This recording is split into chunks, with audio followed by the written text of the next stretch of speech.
tatak S990 sa isang alahas. Ano ba ang ibig sabihin nito? At yan ang ating tatalakayin sa video natin ito. Lamang ang may alam.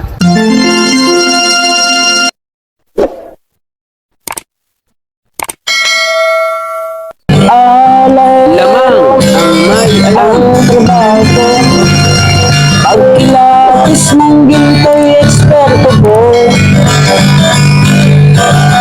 Magandang panahon po muli sa inyo mga kaibigan ko. Dito sa ating channel, More Than Treasures.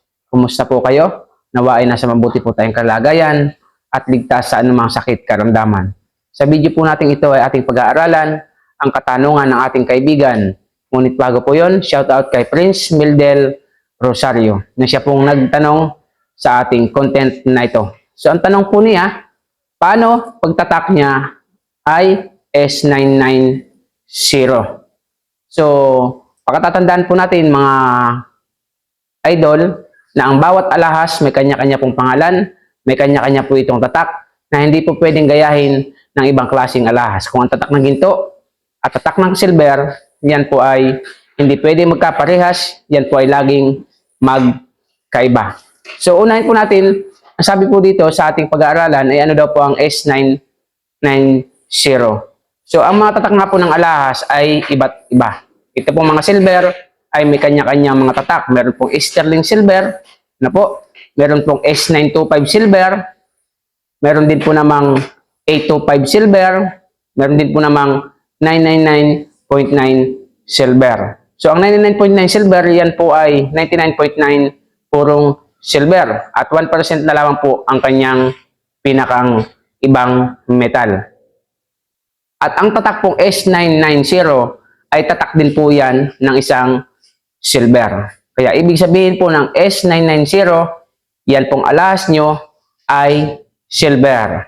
Mataas din pong klase ng silver yan sapagkat yan po ay sabihin po ng 990 na tatak ng silver ay 90% silver at 10% na lamang po ang other metals. So, ang iyo pong silver, idol, ay ang iyo pong alahas na may S990 ay isang silver. Nawa po yung nasagot ko ang inyong katanungan at sa mga bagong dating, pakisubscribe niyo po ating channel, pakihit ang notification bell, lagay niyo po ay all upang lagi po kayong update sa ating mga bagong videos. At kung nagustuhan nga, paki-like and share sa ating mga kaibigan na mahilig sa alahas. Sa mga datihan, maraming po sa lahat sa inyong walang sawang pag-suporta. See you in my next video. God bless po. Lamang ang may alam.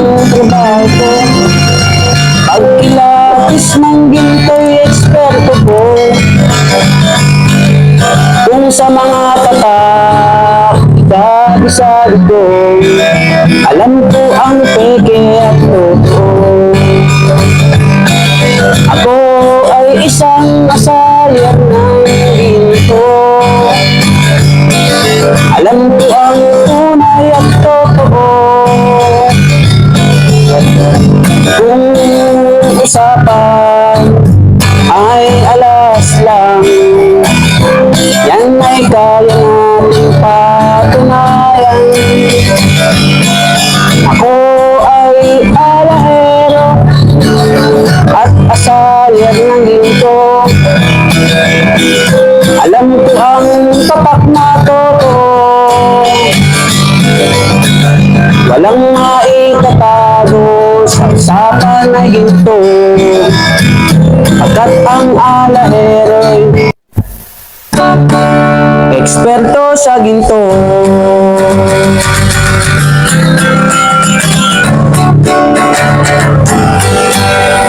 Lamang ang may alam.